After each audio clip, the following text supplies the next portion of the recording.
Bonjour, je suis heureux de vous retrouver sur ce plateau pour une nouvelle enquête impossible.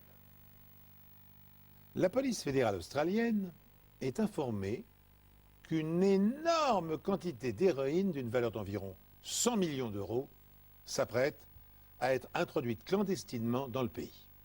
Mais elle ignore quand et où la cargaison sera livrée. Le seul indice dont elle dispose est l'arrivée prochaine à Melbourne d'un certain monsieur Teng. Comme vous allez vous en apercevoir dans un instant, tous les ingrédients sont réunis pour faire de cette affaire un extraordinaire film d'aventure. Enquête, filature, mise sur écoute, expertise médico-légale et rebondissements en tout genre sont au rendez-vous. Jusqu'au coup de théâtre final, le bombardement d'un cargo coréen par un avion de chasse. Mais, à la différence d'un film imaginé par un scénariste, les personnages sont ici bien réels et les cadavres n'auront aucune chance de ressusciter. Une fois qu'on a eu des informations sur Teng, notre équipe a commencé à faire des recherches sur ses antécédents, sur son arrivée en Australie et sur l'endroit où il séjournait à Melbourne. Le groupe de surveillance devait suivre M. Teng pour voir ce qu'il faisait, qui il rencontrait et où il allait. On est en train de filmer un homme qui correspond à sa description. Il se tient au niveau d'un carrefour. La première chose qu'on a remarqué, c'est qu'il se trouvait toujours à proximité du Crown Casino de Melbourne. Il se tient devant le croisement et fume une cigarette. Oui, c'est notre homme. On a découvert qu'il avait un monospace pour se déplacer dans Melbourne. Grâce à nos recherches, on a appris qu'il l'avait loué à Geelong. C'est assez loin de Melbourne. C'est pas l'endroit où les touristes ont l'habitude de louer une voiture. Il y a tellement d'agences de location aux alentours de Melbourne. Le fait qu'il ait pris une si grosse voiture pour lui tout seul était curieux. Pendant 3 jours, l'équipe de surveillance suit M. Teng dans ses déplacements entre Melbourne et Geelong. Il est toujours au téléphone en train de fumer. Il a légèrement pivoté et il tourne le dos à la fontaine. À cause de ses déplacements près de la côte et de la jetée de Geelong, on avait l'impression qu'il observait la zone. Il était probablement en train de se familiariser avec les lieux. Même s'il séjournait au Crown Casino et qu'il y jouait tous les soirs, on voyait que ses activités ne correspondaient pas à celles d'un touriste. Alors que M. Teng est sous surveillance permanente, les agents fédéraux décident d'interroger le gérant de l'agence de location d'où provient le monospace. Et leur initiative s'avère payante. Leur suspect s'est renseigné sur la location d'un autre véhicule. Monsieur Teng a dit qu'il lui fallait un 4x4 parce que sa famille allait arriver et qu'il allait avoir besoin de place pour les bagages. Mais on ne croyait pas à cette histoire. On s'est dit qu'il avait l'intention de mettre quelque chose de volumineux dans le coffre et que ce n'était pas des bagages. Quand on a su pour la taille du coffre, on s'est dit que s'il s'agissait bien de drogue, il y en aurait une très grosse quantité. L'agence de location de Geelong n'avait pas de 4x4. La police fédérale en a donc loué un à son nom pour que l'agence puisse le mettre à disposition de M. Teng. Le lendemain, un 4x4 sur écoute est livré à l'agence. À notre demande, l'agence de location a contacté M. Teng pour lui dire qu'ils avaient un 4x4 disponible pour lui, ce qui nous a permis de faire revenir M. Teng et de mettre en place notre système de surveillance pour connaître tous ses déplacements et espionner ses conversations. Il a regardé le 4x4 avant de regarder de nouveau le monospace et il a dit qu'il n'y avait pas assez de place dans le 4x4 pour ce qu'il voulait en faire. Dans ce genre d'opération, il arrive que les choses se passent très bien et tout à coup il y a un problème. Ça ne se passe jamais comme prévu et c'est ce qui rend ces opérations difficiles. On essaie de contrôler les mouvements de quelqu'un qui ne sait pas qu'il est observé et puis d'un coup, il prend une décision et fait l'inverse de ce qu'on attend de lui. Mon patron va me tuer. Je l'ai fait venir de Melbourne. Ça m'a coûté de l'argent. Mais c'est pas grave. Le responsable de l'agence a eu l'occasion de jeter un œil sur les 2 voitures. Il a remarqué qu'il y avait un autre homme dans le monospace avec Teng, aussi d'origine asiatique. Il a vu des bagages dans le coffre et l'une de ses valises avait une étiquette portant le nom d'un certain Lam. La police lance des recherches sur M. Lam, mais sa principale cible reste M. Teng. Et elle ne quitte pas sa trace une seconde. Accompagné de M. Lam, il longe la côte jusqu'à Lorne, une ville de surfeurs. Nous sommes le 11 avril 2003 et il est 16h51. Le suspect fume une cigarette devant le véhicule. Son associé est assis à la place du conducteur et semble rester à l'intérieur.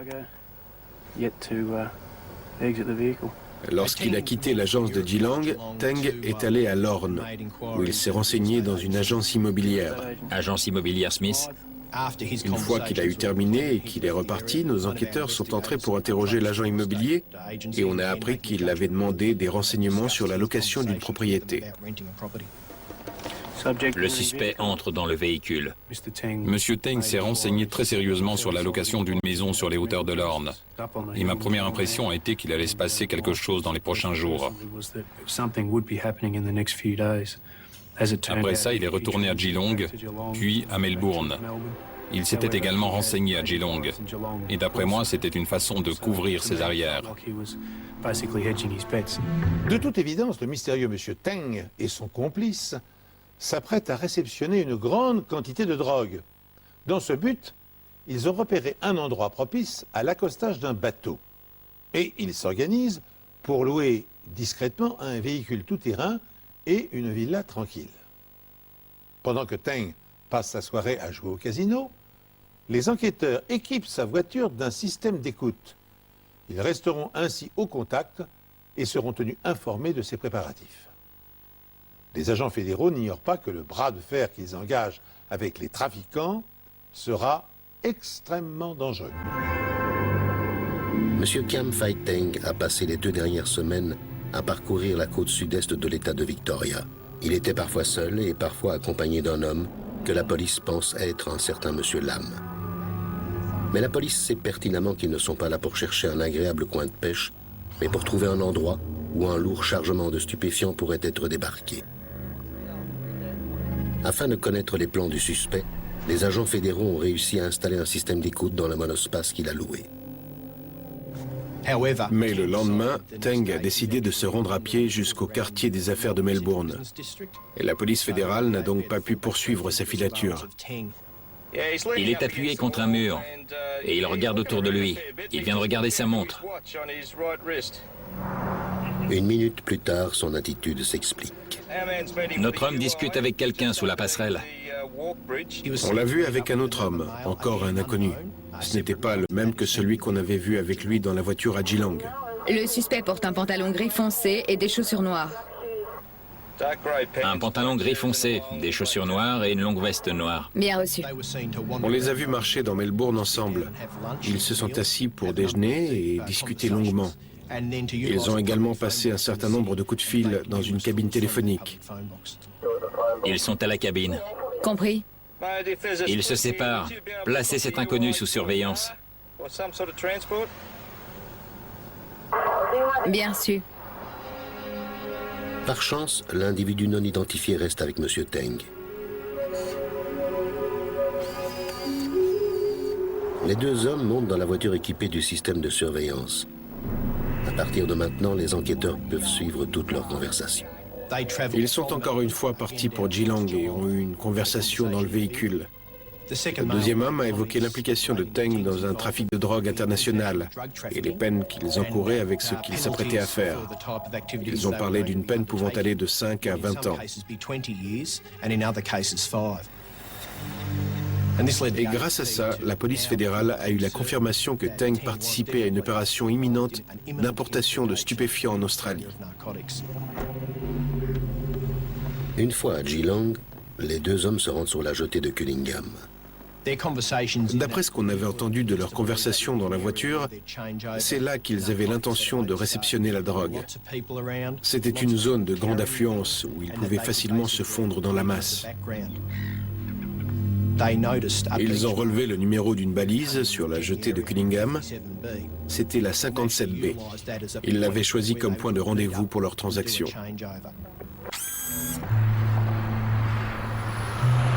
Les 2 hommes partent ensuite pour Lorne et leur conversation devient codée.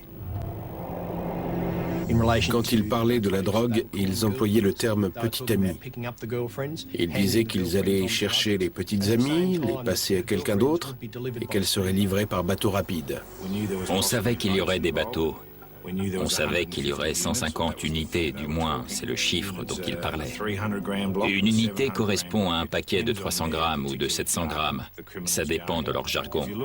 Si on se fie au prix à la vente, on sait qu'un kilo coûte environ 650 000 €, et c'est probablement bien plus. Alors on savait que cette affaire concernait une énorme somme qui pouvait aller de 30 millions à 95 millions d'euros. Et plus l'enjeu est important pour les criminels, plus le danger est grand pour tout le monde. Étant donné l'importance de l'affaire, il fallait qu'on soit sûr d'avoir des moyens humains et matériels suffisants pour être dans des conditions optimales au moment de l'intervention. Tout ce qu'il nous restait à faire, c'était de nous rendre sur place, de nous équiper et de nous tenir prêts pour les 100 différents scénarios possibles. Il fallait se dépêcher et attendre. À ce stade, c'est un peu comme une intervention militaire. Il faut attendre pour intervenir au bon moment, avec le bon matériel, au bon endroit.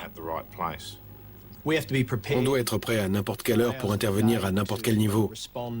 Que ce soit à 2 heures du matin, sans avoir dormi, ou au cours d'une journée normale.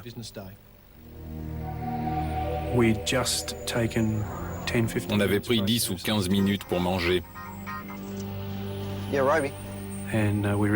on a reçu un coup de fil nous disant que les agents de surveillance avaient perdu la trace de M. Teng à Geelong et qu'il était possible qu'il soit en route pour Lorne. Ok, on reste vigilant. Avec mon partenaire, on a décidé de se placer à l'entrée de Lorne parce qu'il n'y avait qu'un chemin possible et on savait qu'il passerait forcément par cette route. Personnellement, je ne pensais pas qu'il reviendrait à Lorne à cette heure-là, sauf si quelque chose d'autre se préparait. J'ai dit à mon partenaire qu'on allait devoir rester là toute la nuit et les premiers feux qu'on a aperçus étaient ceux du monospace de Teng.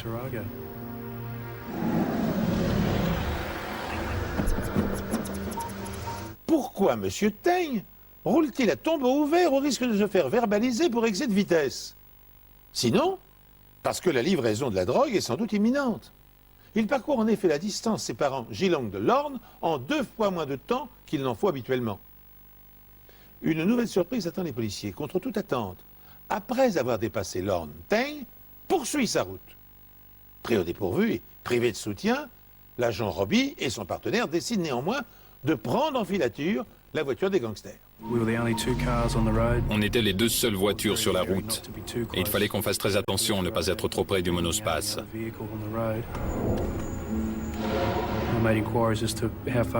J'ai demandé jusqu'où on allait devoir se charger de la filature et on m'a répondu que ça allait durer encore 15 à 20 minutes.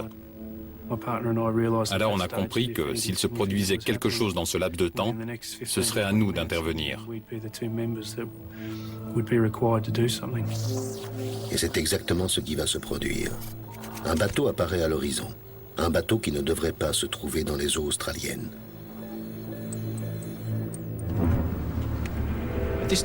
À ce stade, l'agent Robey et son partenaire suivaient le monospace sur Great Ocean Road à une vitesse relativement élevée dans des conditions visuelles très difficiles. C'est pourquoi on s'est dépêché d'envoyer une équipe de surveillance sur place. On a perdu la voiture de vue pendant au moins 2 à 3 minutes en contournant la falaise. Je me souviens qu'en sortie de virage, j'ai aperçu un gros bateau à environ 1 km de la côte et il était très bien éclairé. Je suis sûr que c'était un moyen de les orienter. Le monospace finit par s'arrêter sur un petit parking au bord de la falaise, juste en face du bateau. Les 2 occupants de la voiture étaient toujours assis à l'intérieur, mais le plafonnier était encore allumé et je voyais très bien M. Teng assis côté conducteur. Les phares étaient toujours allumés, je suppose qu'il faisait signe à des gens à bord du bateau pour qu'ils traversent dans cette direction. Comme on était les 2 seules voitures sur la route, on n'a pas eu d'autre choix que de continuer à rouler. Il n'y avait pas d'endroit pour s'arrêter. L'agent Robey ne peut que faire régulièrement des allers-retours à proximité de la voiture des suspects en attendant des renforts. Cette partie de la côte est peu fréquentée et les voitures sont assez rares, surtout à cette heure de la nuit. Il fallait qu'on essaie rapidement de localiser les agents de surveillance pour poursuivre la filature si jamais la transaction avait lieu. Mais au moment où les renforts arrivent, les suspects se remettent en route. Ce sont nos 2 hommes, droit devant. Les agents de surveillance suivent les suspects jusqu'au Grand Pacific Hotel de Lorne. Ils observent M. Teng répondre à un appel téléphonique et retourner seul d'où il vient.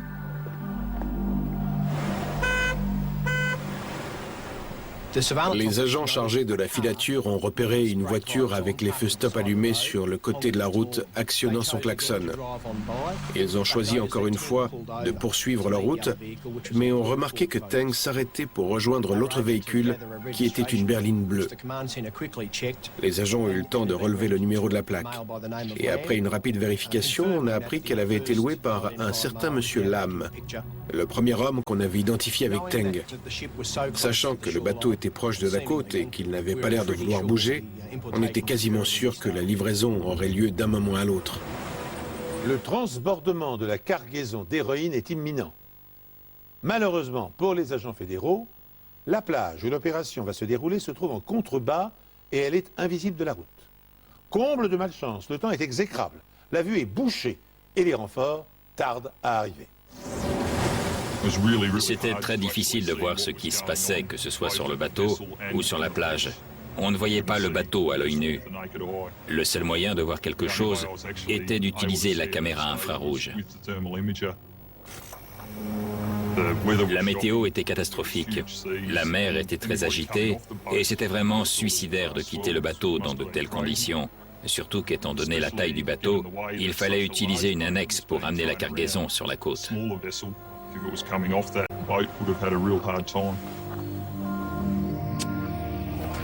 Pendant ce temps, au Grand Pacific Hotel, l'autre suspect fume nerveusement depuis plus d'1 heure quand M. Teng revient. Les 2 hommes retournent à la falaise. Les agents sont une nouvelle fois obligés d'abandonner leur filature, mais les micros à l'intérieur de la voiture leur permettent de savoir ce qui se passe. Même si on ne comprenait pas ce qu'ils disaient, on pouvait se douter qu'il y avait eu des changements dans les plans. La conversation était très rapide et très agitée. On nous a dit qu'il se passait quelque chose sur la plage. Je ne voyais rien et je m'attendais à ce que quelque chose reparte de la plage vers le bateau. Mais ça ne s'est jamais produit. C'était un moment frustrant dans l'enquête.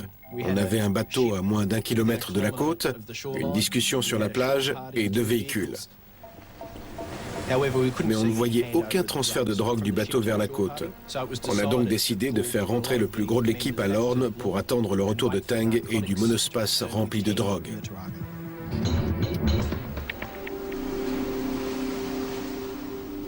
La voiture est revenue à l'hôtel et s'est garée dans l'un des parkings souterrains. Teng et Lee ont rejoint leur chambre. Après leur départ, un agent fédéral s'est introduit dans le parking pour regarder à l'arrière du monospace.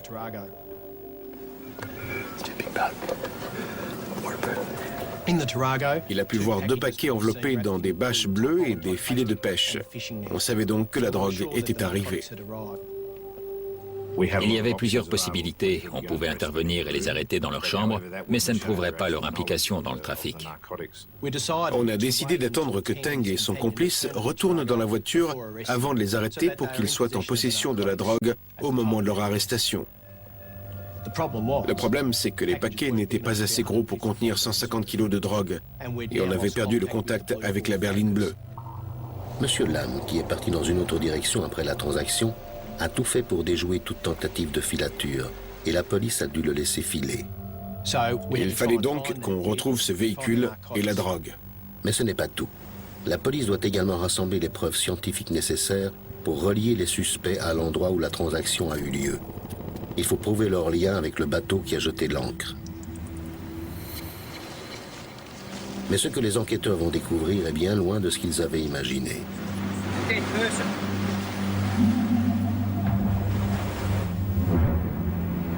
Le jour s'est levé et le bateau qui était difficile à distinguer la veille se trouve toujours au large de Lorne. Il peut enfin être identifié. Il s'agit du Pong Su. On a pu rapidement déterminer que le Pongsu avait été récemment enregistré au Tuvalu, un petit État polynésien. Mais avant ça, il venait de Corée du Nord. Le changement de nationalité du bateau a eu lieu moins d'un mois avant son arrivée. Ils ont payé 7 500 € pour ce changement de nationalité. Et on pense que c'était pour ne pas attirer l'attention des autorités au moment où le bateau se déplacerait dans la région. L'attitude du commandant du Pongsu intrigue les policiers. S'il a livré la drogue à ses complices, pourquoi n'a-t-il pas donné l'ordre de prendre le large? Pourquoi le bateau reste-t-il ancré à proximité de la plage au risque d'attirer l'attention des gardes-côtes? Incapables de répondre à ces questions, les agents fédéraux décident d'intercepter les suspects avant qu'ils ne s'échappent et de saisir le stock d'héroïne qu'ils transportent à l'arrière de leur voiture. Notre plan était d'essayer de les neutraliser sur place en trafiquant leur voiture pour qu'ils soient obligés de s'arrêter pour la réparer. Alors on a décidé de dégonfler le pneu avant. Et ils seraient alors obligés de s'arrêter pour changer la roue et on pourrait procéder à leur arrestation en douceur. Mais les choses ne se sont pas passées comme prévu, comme c'est souvent le cas dans ce genre de situation. Il a remarqué que son pneu était plat et il a regardé autour de lui, il nous a repérés et il est parti à toute vitesse. Il fallait absolument qu'on arrête ce véhicule sans perdre de temps.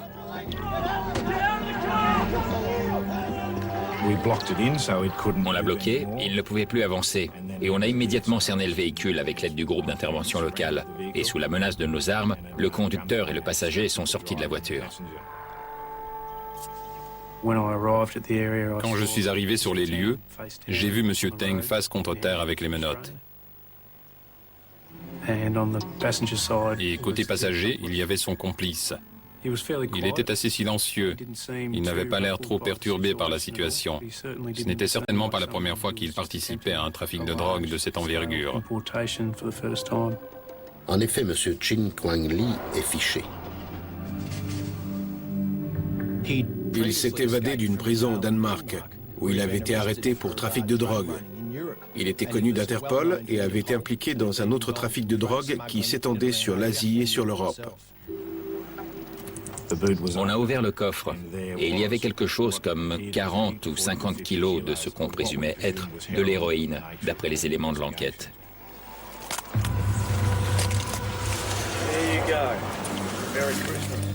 On savait qu'on venait de mettre la main sur 25 ou 30 millions d'euros d'héroïne. La police fédérale était plus que satisfaite.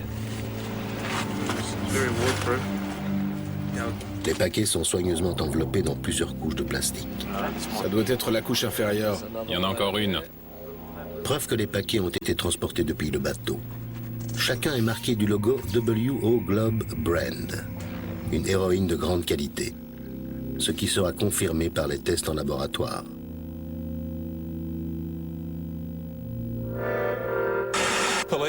La police a démantelé le plus grand réseau de trafic d'héroïne de l'État de Victoria en saisissant 38 millions d'euros de drogue lors d'un raid à Lorne. La police a saisi 40 kilos d'héroïne enveloppés dans de grands sacs imperméables qui avaient été transportés par bateau. Même si on était plus que satisfait d'avoir arrêté 2 suspects et récupéré une partie de la drogue importée, on avait encore un suspect en fuite en la personne de Lam et probablement 100 kilos d'héroïne dans la nature. On a transmis le signalement de la voiture recherchée avec toutes les informations dont on disposait à la police de Victoria et à tous les postes de police de la région. Il fallait qu'on répartisse les membres de la police fédérale en plusieurs groupes. Certains devaient ramener les 2 suspects à Melbourne pour les interroger et d'autres devaient se rendre sur la scène du crime, là où la transaction avait eu lieu, pour y récupérer toutes les preuves possibles afin d'inculper Teng et Lee, ainsi que l'équipage du bateau qui se trouvait toujours au large de la côte. J'étais étonné de voir qu'il était toujours là. C'était bizarre, à moins qu'ils aient une raison valable de rester. Et on voyait des gens sur le pont qui regardaient vers la côte avec des jumelles. On commençait à se demander s'ils nous observaient.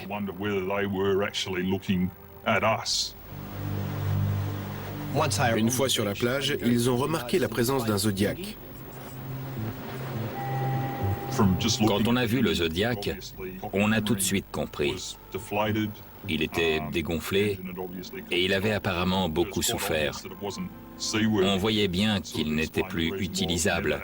Et on a compris pourquoi on n'avait pas vu de bateau retourner vers le Pong-Su.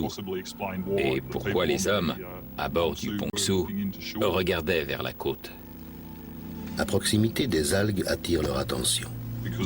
Il y avait des pierres sur les algues, ce qui n'était pas normal. D'habitude, c'est plutôt l'inverse. Sous le tas, on a retrouvé 2 gilets de sauvetage qui avaient été dissimulés. Après cette découverte, on s'est dit que les suspects avaient probablement caché d'autres choses. Alors on a commencé à ratisser la plage. Et un peu plus loin, on a retrouvé un autre tas d'algues recouverts de pierres. Et c'était une cachette idéale pour le reste de la drogue. Il y a un corps. Je ne m'attendais pas du tout à retrouver un corps.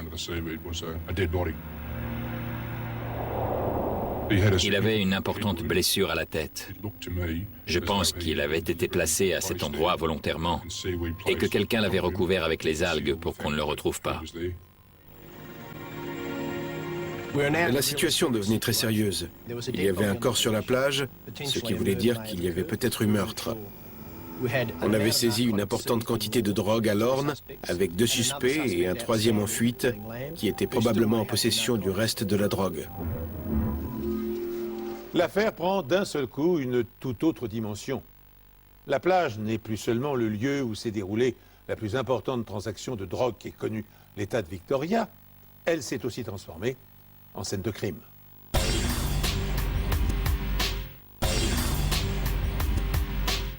L'affaire prend d'un seul coup une toute autre dimension. La plage n'est plus seulement le lieu où s'est déroulée la plus importante transaction de drogue qu'ait connue l'État de Victoria, elle s'est aussi transformée en scène de crime. Un cadavre, mais 2 gilets de sauvetage ont été retrouvés sous un tas d'algues. Tandis que les policiers cherchent le second corps, le Pong-Su prend brusquement la fuite vers le large. On avait la certitude que le Pong-Su était impliqué dans le trafic de drogue. On savait aussi que le corps appartenait probablement à un membre de son équipage. Il fallait absolument qu'on fasse venir ce bateau jusque dans un port australien pour faire une fouille du navire qu'on pouvait alors considérer comme une scène de crime. Pong-Su, ici la vedette de police Fearless. Vous avez l'ordre de faire demi-tour, terminé. Dites à votre capitaine qu'en refusant d'obéir immédiatement, il enfreint la loi relative aux droits de douane australiens. Terminé. Pong-Su, ici la vedette de police Fearless. Je vous demande de changer immédiatement de cap et de vous diriger vers le port d'Éden. Terminé. Ici le Pong-Su. Nous voulons coopérer. Quel est le problème? Vous avez l'ordre de vous diriger immédiatement vers le port d'Éden. Vous devez changer de cap. Terminé. Alors que la police fédérale tente de diriger le Pong-Su vers le port, des plongeurs de la police de Victoria sont appelés sur l'enquête. Même si elle n'avait pas été localisée, on pensait qu'une autre personne avait probablement accosté parce qu'il y avait 2 gilets de sauvetage. Il y avait de grandes chances que cette personne soit décédée parce qu'on n'avait retrouvé qu'un seul corps caché sous des algues.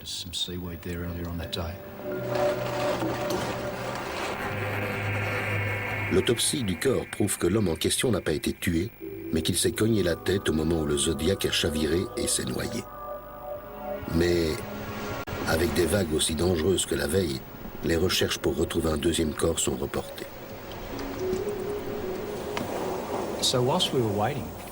En attendant que la mer se calme et que la marée descende, on a commencé à fouiller le sable et les alentours de la plage. Ça nous a permis de trouver une basket qui avait été rejetée sur un rocher et qui avait de la peinture rouge sur la semelle. On a aussi retrouvé un sac plastique bleu qui était déchiré sur le côté. On pense qu'il y avait quelque chose à l'intérieur et que quelqu'un a voulu le récupérer. À ce stade, on ne savait pas encore si le sac avait été déchiré par un rocher ou si quelqu'un l'avait coupé. Au-dessus de la plage et près de l'endroit où les voitures des suspects s'étaient garées la veille, un autre policier cherche des preuves. Je l'ai rejoint, on a fait des recherches dans la végétation, et à environ 7 mètres de nous, il y avait un homme allongé par terre. Il se tenait comme ça.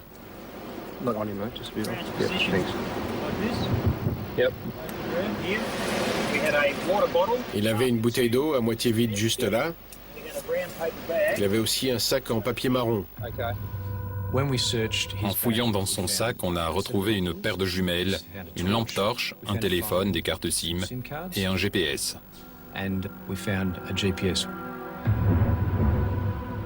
L'homme en question s'appelle Ta Song Wang.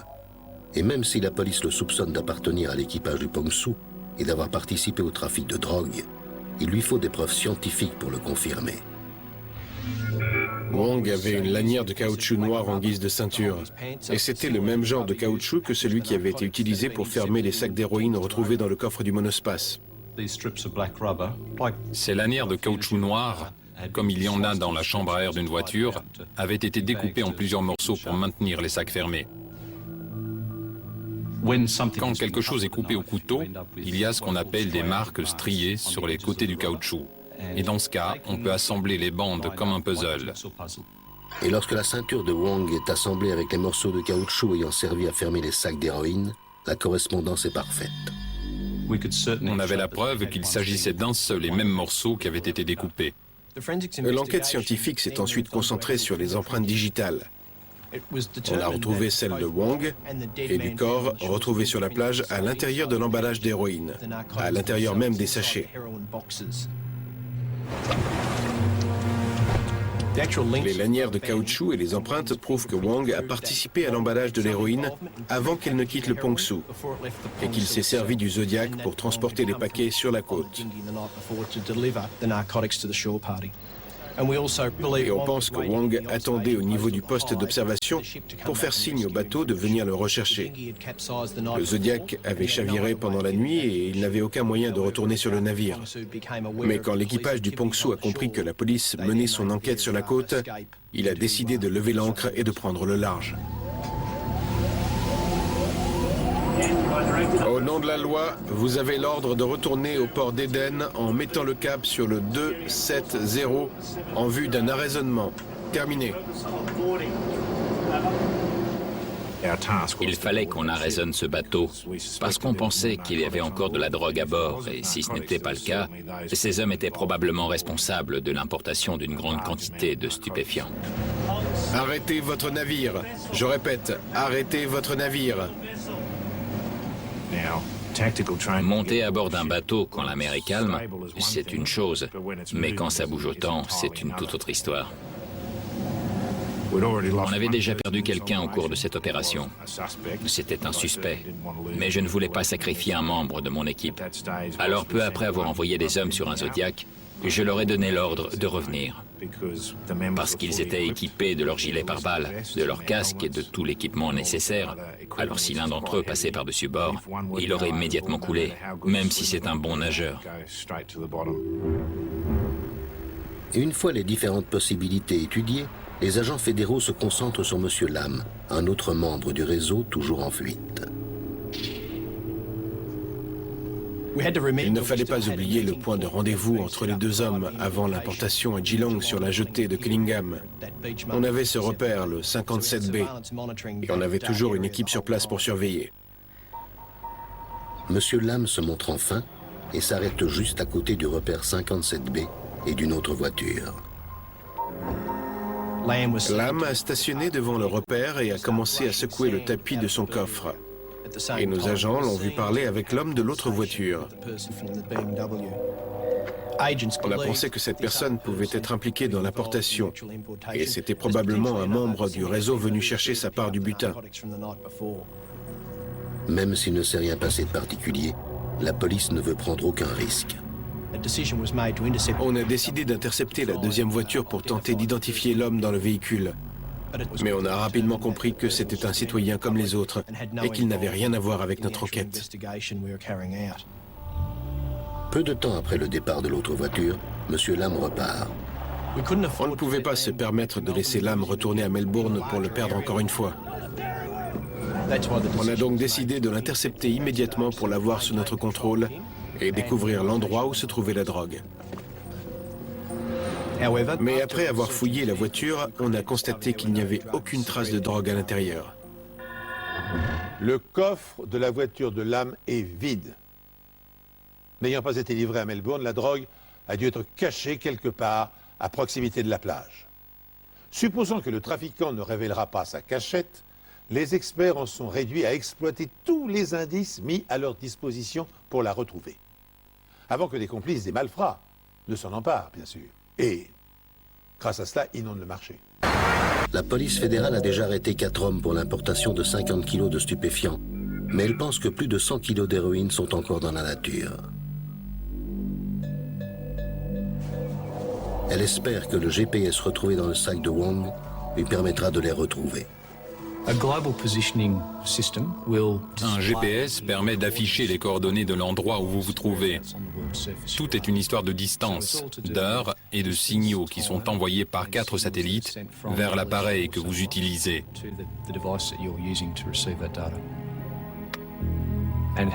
L'appareil contient une mémoire intégrée.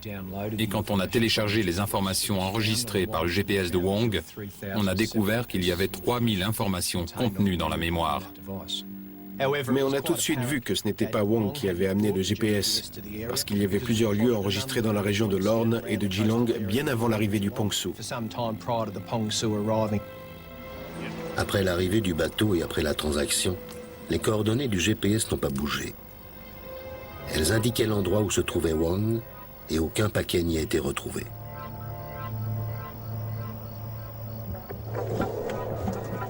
On pense que quelqu'un lui a donné ce GPS sur la plage quand ils se sont rendus compte qu'ils ne pourraient pas retourner sur le bateau. Les enquêteurs se focalisent tout particulièrement sur la mémoire du GPS avant l'arrivée du bateau.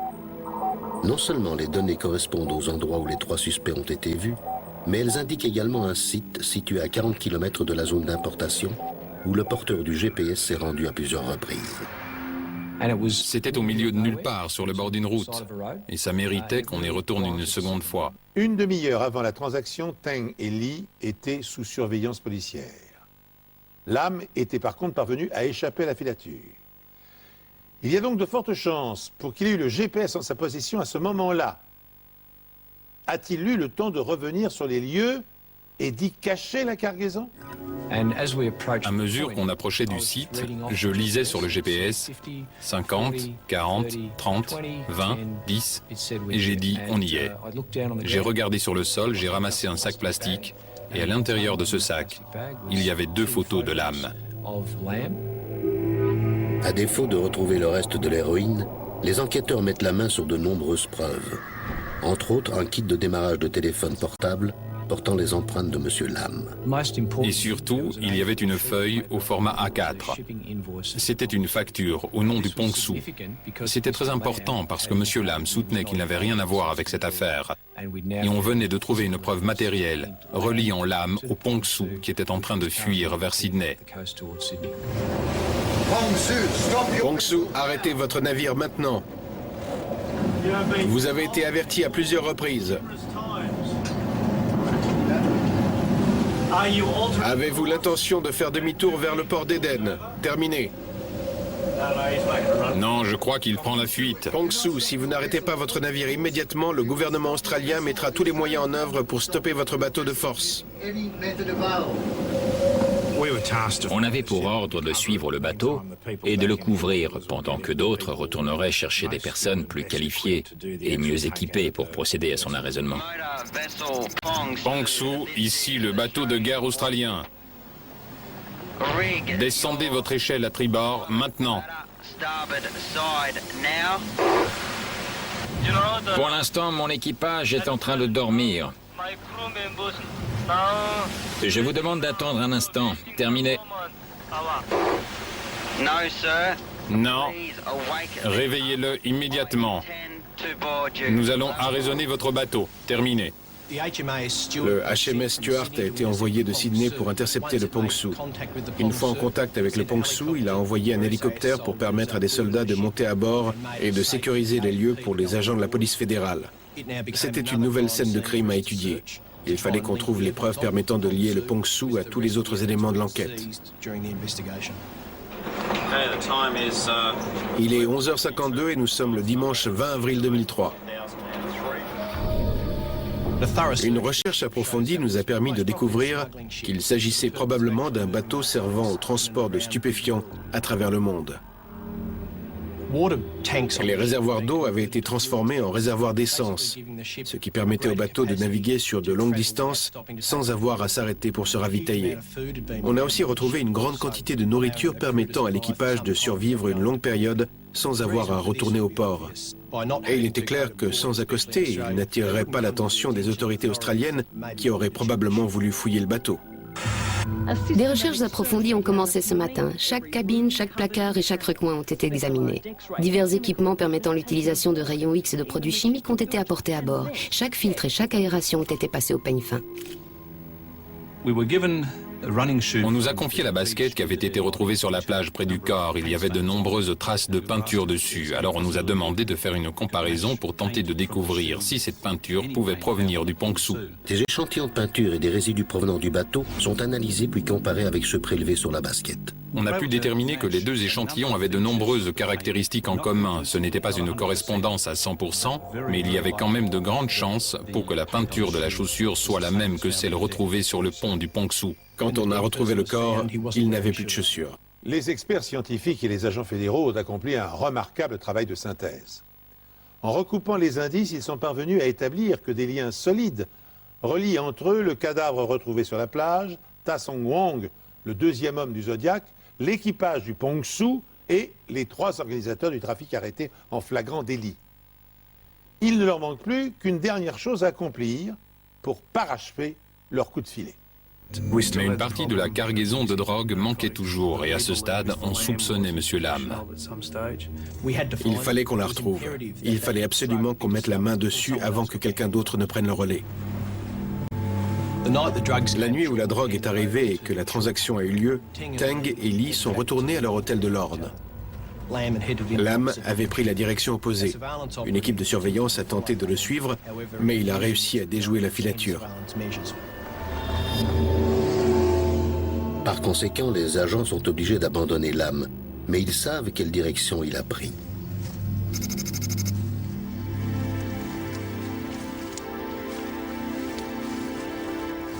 Ça nous a pris plusieurs jours, mais finalement on a réussi. On a retrouvé la drogue dans une petite tranchée recouverte de feuilles et de branchages. On savait que c'était la drogue qui provenait du Pongsu. C'était le même emballage, la même bâche bleue. Il y avait même le filet de pêche et la lanière de caoutchouc qui maintenaient le tout. C'était vraiment gratifiant de voir que cette drogue avait finalement été saisie. Elle était en notre possession et ne serait pas revendue. Le raid à bord du Pongsu a permis la saisie de 50 kilos d'héroïne sur la côte sud-ouest de l'État de Victoria. 75 kilos de plus ont été découverts dans des buissons pour une valeur à la revente de 100 millions d'euros. Le capitaine du bateau, son second, ainsi que le mécanicien en chef, passent en jugement aujourd'hui après avoir été accusés d'importation de drogue. Un membre de l'équipage responsable d'avoir transporté l'héroïne jusqu'à la côte et 3 autres personnes accusées de l'avoir réceptionnée seront également jugées. M. Teng, M. Lee et M. Lam plaident tous coupables de complicité dans l'importation d'une quantité importante d'héroïne. Ta Song Wong plaide également coupable. Mais le jury déclare le capitaine et ses 2 assistants non coupables. Peu importe si certaines personnes ne sont pas condamnées. Au final, on doit être satisfait d'avoir accompli notre mission. Et cette mission, c'était de saisir la drogue avant qu'elle ne soit revendue chez nous. Quand on regarde les chiffres de 1999, on peut voir que 1200 personnes sont mortes d'une overdose à l'héroïne. Et aujourd'hui, ce chiffre est descendu à 300 par an. On peut dire qu'on a fait la différence. Le navire de 4000 tonnes a été remorqué à environ 140 km des côtes de Nouvelle-Galles du Sud avant d'être bombardé par un chasseur F-111. Le réseau était démantelé et le bateau gisait au fond de l'océan. On pouvait être content du résultat. Je crois que le monde entier a compris que l'Australie ne plaisantait pas avec ces choses-là.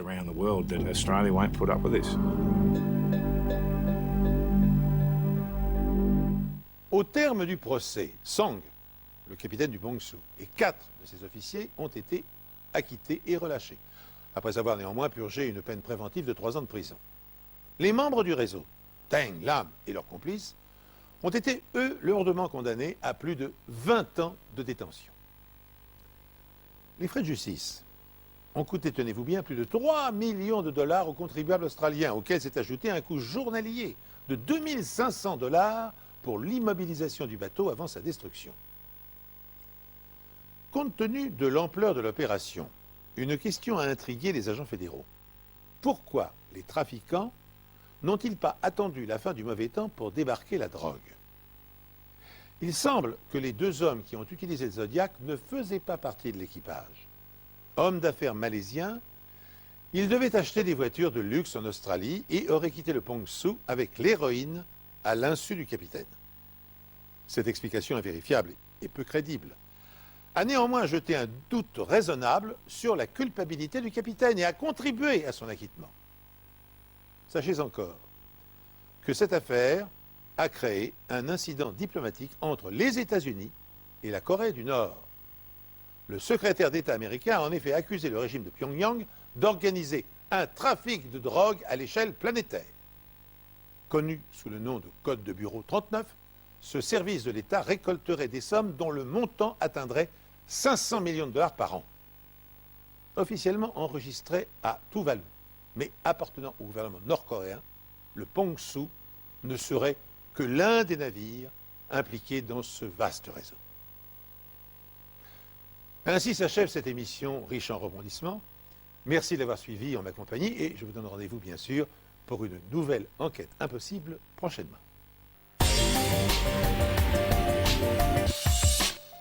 La nuit était déjà tombée sur Bordeaux quand le téléphone a sonné. Pas un appel pressé. Pas une urgence criée. Un simple signal sonore, étouffé, presque banal. Celui qui précède toujours les drames que personne ne voit venir. Il est 23 heures passées. Dans un appartement du quartier Saint-Michel, la lumière reste allumée. À l'intérieur, une tasse de café refroidie sur la table. La télévision diffuse des images sans son. Et une femme de 28 ans ne répond plus. Au début, personne ne parle de disparition.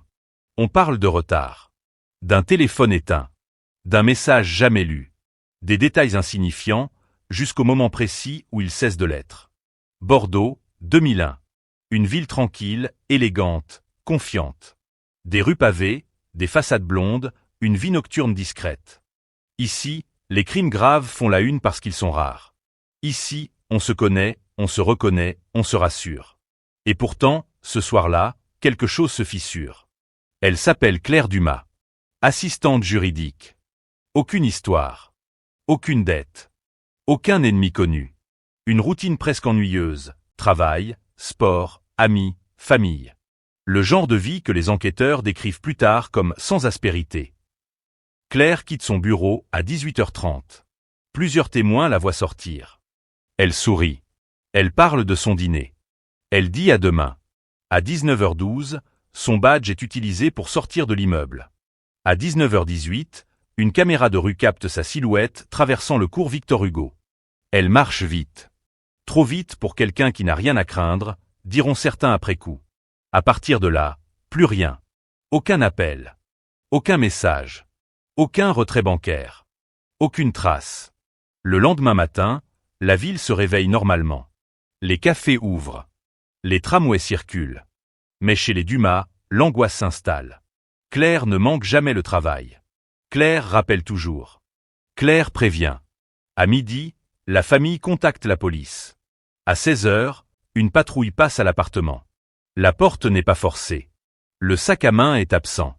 Les clés aussi. Pas de lutte. Pas de désordre. Pas de sang. Un mot commence à circuler dans les couloirs du commissariat. Un mot que personne ne veut prononcer trop tôt. Un mot lourd.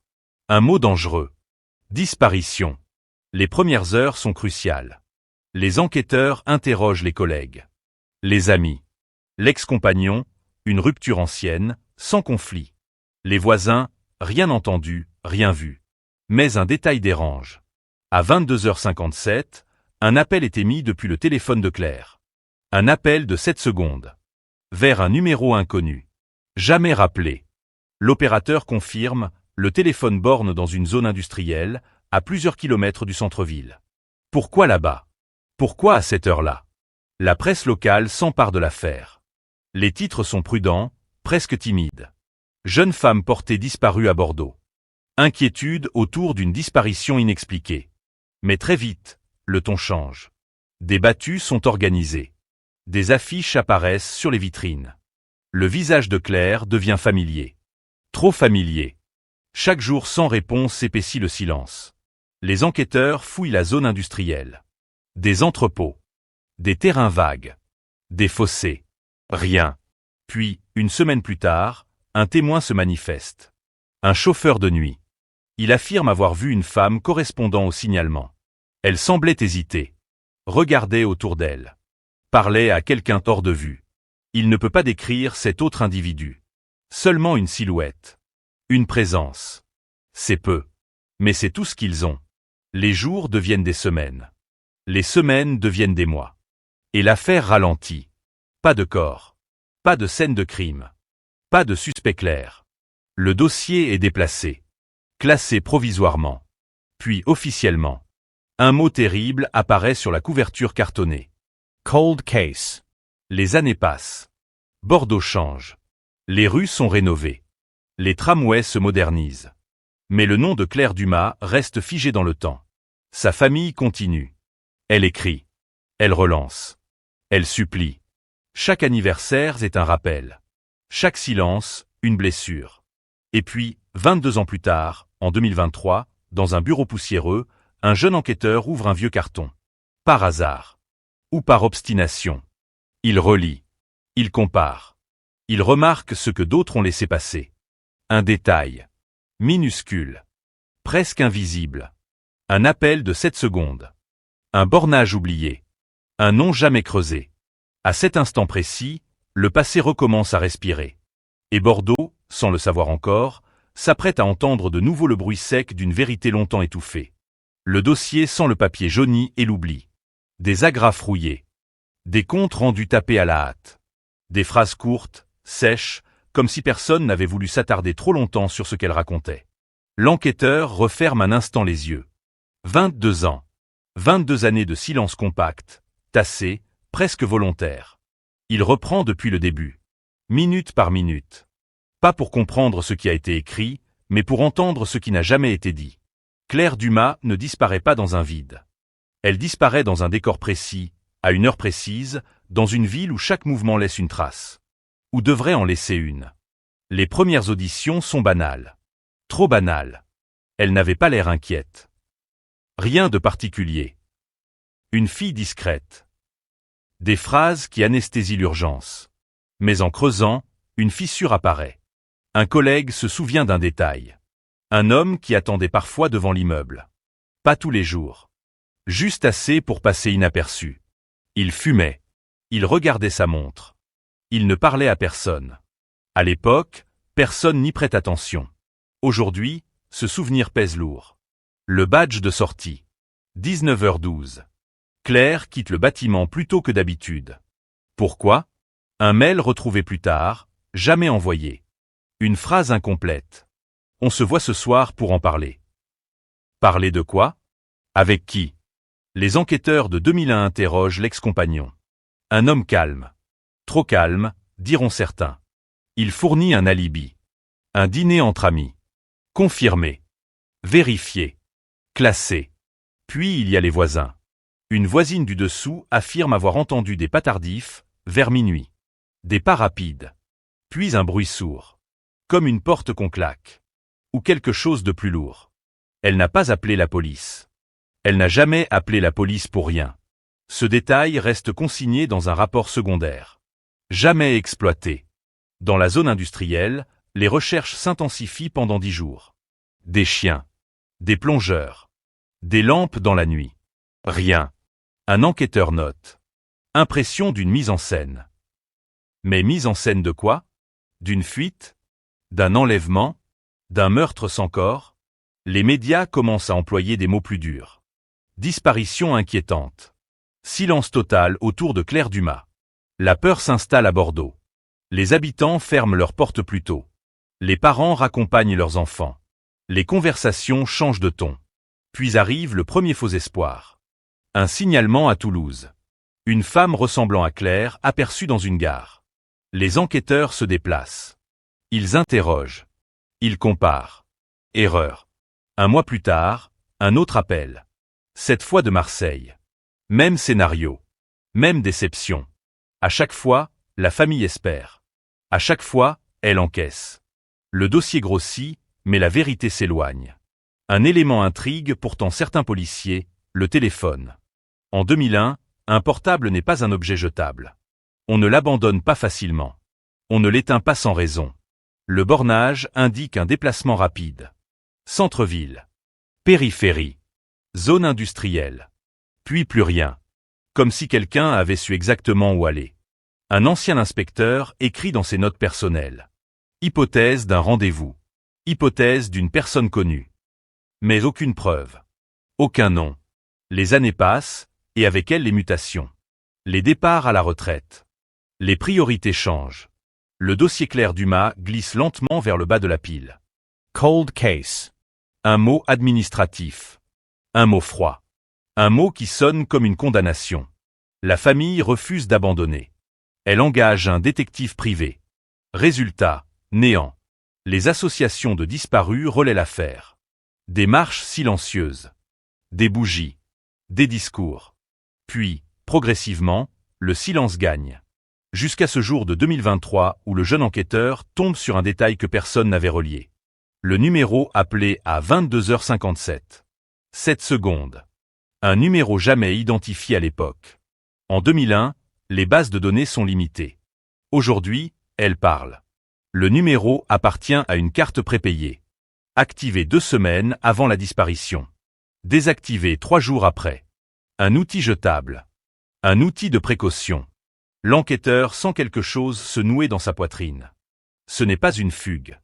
Ce n'est pas un hasard. Il remonte la piste.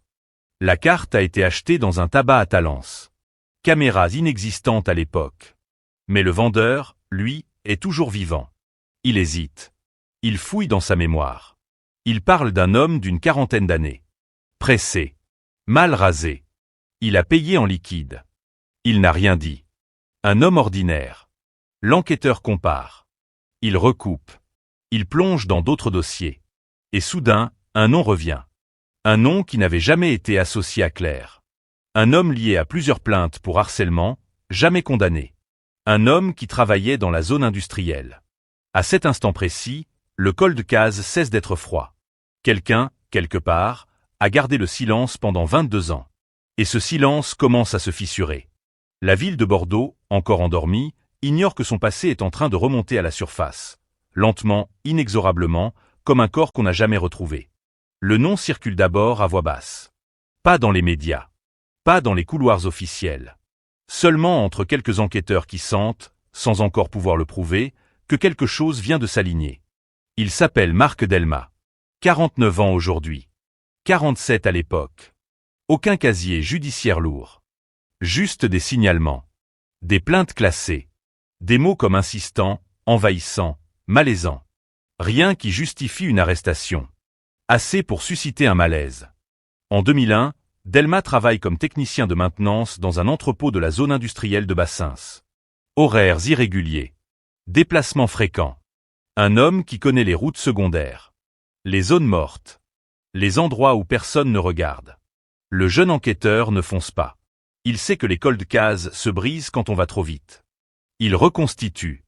Il empile. Il vérifie. Première étape, les alibis. En 2001, Delmas affirme avoir travaillé tard le soir de la disparition. Un collègue confirme.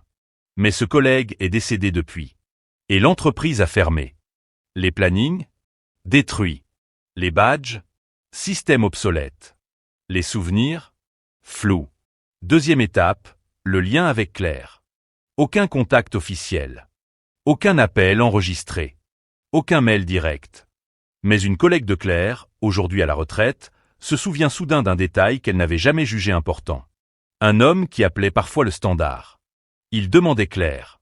Il raccrochait quand on lui demandait de se présenter. À l'époque, personne n'a insisté. Aujourd'hui, ce souvenir brûle. L'enquêteur demande une réanalyse des bornages téléphoniques de Delma. En 2001, le téléphone est un objet discret. Peu de données. Mais certaines traces existent encore. Le soir de la disparition, son téléphone borne à proximité du centre-ville. Puis, 1 heure plus tard, près de la zone industrielle. Exactement la trajectoire du portable de Claire. Coïncidence? Peut-être. Mais les coïncidences, dans les cold cases, finissent toujours par parler. L'enquêteur sollicite l'autorisation d'une surveillance discrète. Delma vit seule, dans une maison banale en périphérie. Pas de signe de richesse. Pas de signe de fuite. Il travaille encore. Il a vieilli. Il marche plus lentement. Mais son regard, sur certaines photos récentes, reste dur. Fixe.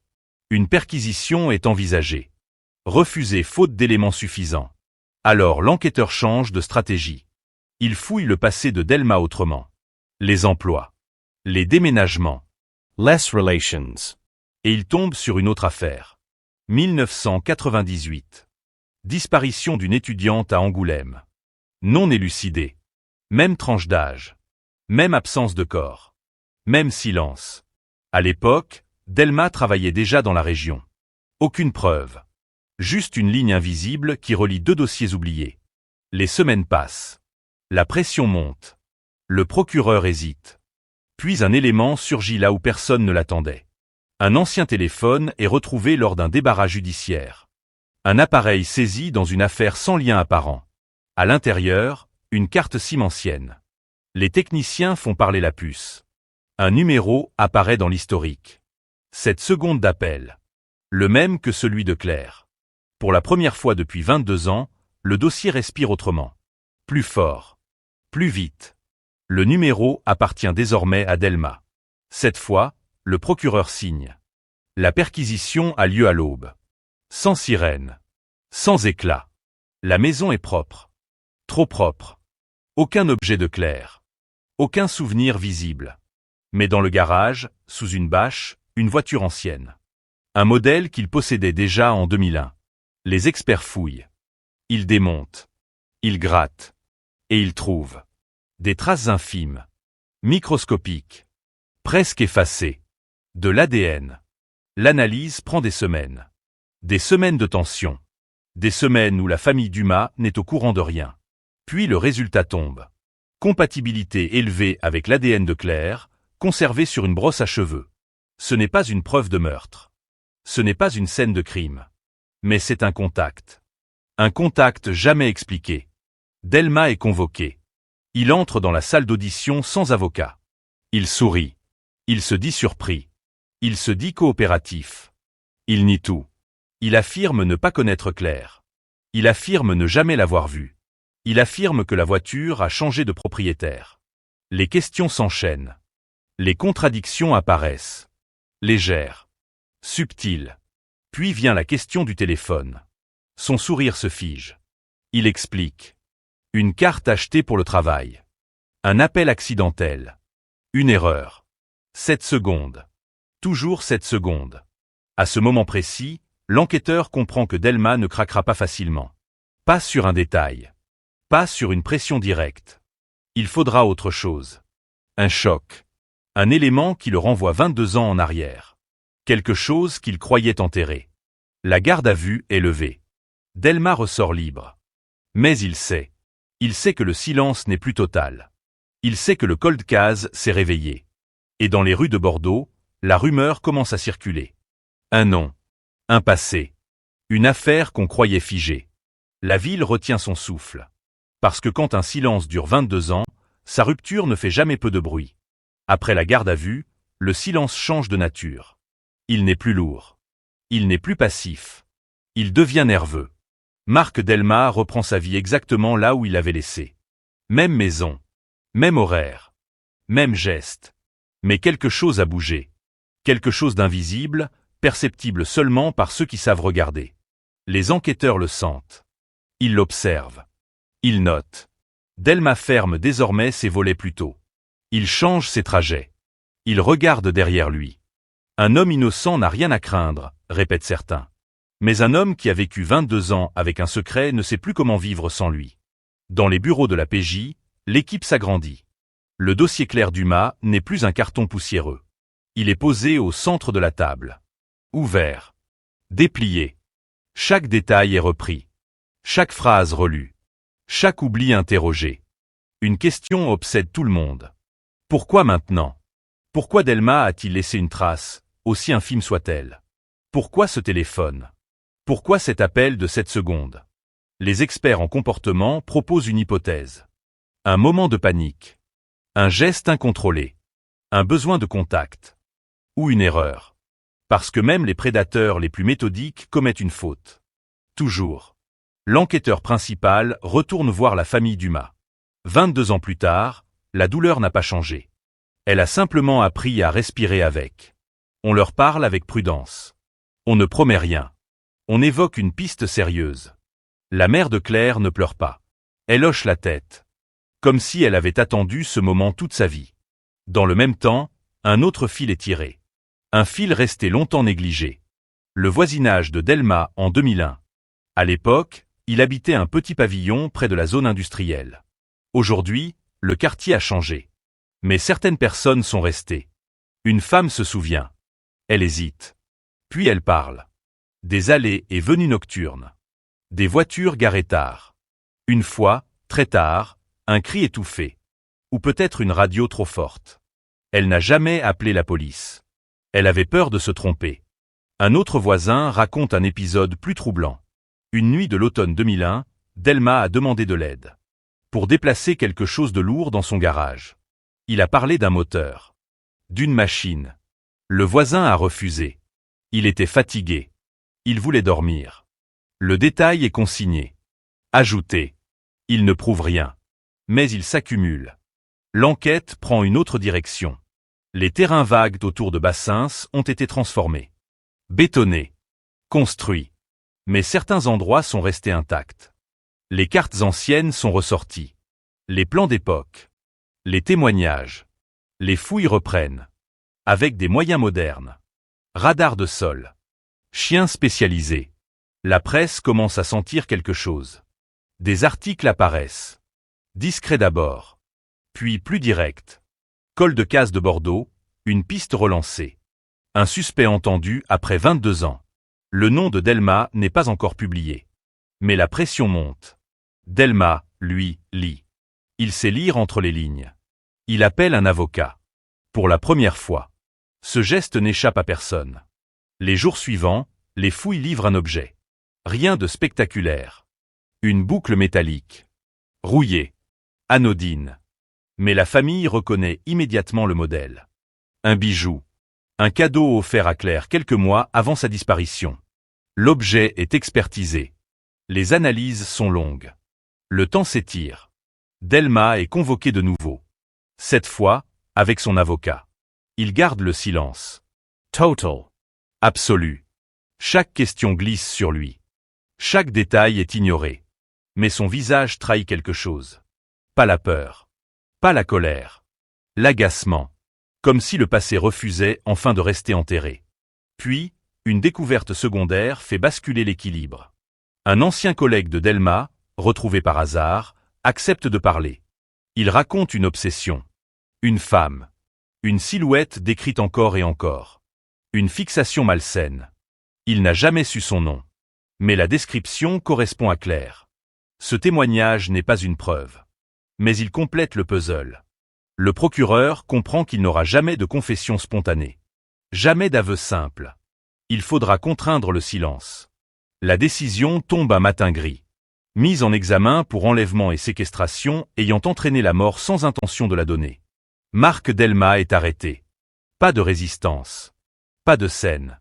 Juste des menottes. Et un regard vide. Bordeaux s'arrête un instant. Les radios interrompent leur programme. Les téléphones vibrent. Les mots circulent. Cold case. Arrestation. 22 ans après. Mais une question demeure, lourde, oppressante, suspendue au-dessus de la ville entière. Où est Claire Dumas? Et tant que cette question restera sans réponse, l'affaire ne sera jamais vraiment close. L'arrestation ne met pas fin au silence. Elle le déplace. Marc Delma est conduit dans un bâtiment qu'il n'a jamais vu de l'intérieur. Couloir blanc. Portes épaisses. l'odeur du désinfectant et du temps qui s'arrête. Il ne parle toujours pas. Son avocat non plus. Il demande le dossier. Il demande le temps. À l'extérieur, Bordeaux bruisse. Les terrasses commentent. Les journaux ressortent les photos de 2001. Le visage de Claire, figé dans sa jeunesse, contraste avec celui de l'homme désormais grisonnant que les caméras filment à distance. 22 ans. C'est ce chiffre qui revient. Encore. Toujours. Dans les bureaux de la PJ, l'enquête change de rythme. Ce n'est plus une quête. C'est une confrontation. Les enquêteurs savent qu'ils n'auront peut-être jamais de corps. Mais ils savent aussi que Delma a vécu trop longtemps avec cette histoire pour ne pas laisser autre chose derrière lui. Ils reprennent sa vie, année par année. Changement de travail. 2005. Déménagement discret. 2010. Rupture avec une compagne après quelques mois seulement. À chaque fois, les mêmes descriptions. Un homme distant. Contrôlant. Silencieux. Une ex-compagne accepte de parler. Avec réticence. Avec peur, encore présente. Elle raconte les questions incessantes. Où étais-tu? Avec qui? Pourquoi en retard? Elle raconte surtout une nuit. Un réveil brutal. Delma debout dans le noir. Regard fixe. Comme ailleurs. Il n'a jamais expliqué. Ces éléments s'ajoutent. Ils ne suffisent pas. Mais ils dessinent un profil. Un homme obsédé par le contrôle. Un homme incapable de lâcher. Pendant ce temps, les fouilles continuent. Plus loin. Plus profond. Des zones boisées. Des fossés. Des parcelles privées. Chaque terrain fouillé est un espoir. Chaque fin de journée, une déception. La famille Dumas attend. Sans poser de questions. Sans faire de déclarations. Ils savent désormais que la vérité n'est plus un concept abstrait. Elle est à portée de main. Ou presque. Delma est confrontée à nouveau aux preuves. L'ADN. Le téléphone. Les témoignages. Il écoute. Il hoche la tête parfois. Il ne nie plus avec la même assurance. À un moment, il lâche une phrase. Une seule. Vous ne comprendrez jamais. Elle est notée. Analysée. Pesée. Les psychologues parlent d'un glissement. D'une fissure. Ils conseillent de laisser le temps agir. De ne pas forcer. De laisser le silence faire son œuvre. Mais le temps est un luxe que tout le monde n'a pas. Un juge d'instruction est saisi. Les chefs d'accusation sont maintenus. La détention provisoire est ordonnée. Delma est transférée. Son quotidien se rétrécit. Cellule. Promenade. Silence. Et dans ce silence, quelque chose se passe. Un surveillant remarque un comportement étrange. Des nuits agitées. Des murmures. Un nom prononcé parfois. Claire. L'information remonte. Discrètement. Sans certitude. Puis arrive un courrier. Une lettre manuscrite. Courte. Adressée au juge. Delma demande à être entendue. Seule. L'audition est organisée. Sans caméra. Sans presse. Il parle lentement. Par fragments. Il évoque une rencontre. Un hasard. Un échange banal devenu obsession. Il affirme qu'elle est montée volontairement dans sa voiture. Il affirme qu'il voulait seulement parler. Expliquer. Puis il se tait. Quand la question du lieu est posée, il ferme les yeux. Longtemps. Il ne donnera pas d'adresse. Pas de carte. Pas de précision. Juste une phrase, encore. C'est trop tard. À la sortie de l'audition, les enquêteurs savent qu'ils ont franchi une étape. Mais ils savent aussi que la plus difficile reste à venir. Car une vérité partielle est parfois plus cruelle que l'absence totale de réponse. Bordeaux continue de vivre. Mais sous la surface, une inquiétude demeure. Si Delma a parlé, même un peu, c'est qu'il sent quelque chose venir. Quelque chose qu'il ne contrôle plus. Et dans les dossiers empilés sur la table, une date est encerclée en rouge. L'année où tout a commencé. Et peut-être l'année où tout peut enfin se terminer. Après la lettre, plus rien. Le silence revient, mais il n'est plus le même. Il est chargé. Habité.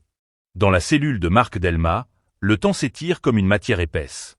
Les murs ne parlent pas. Ils renvoient simplement les pensées. Encore.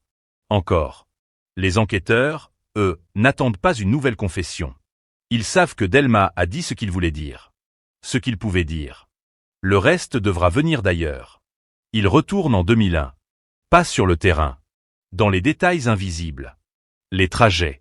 Les habitudes. Les horaires précis. Claire Dumas sort du travail à 19h12. Elle est vue à 19h18.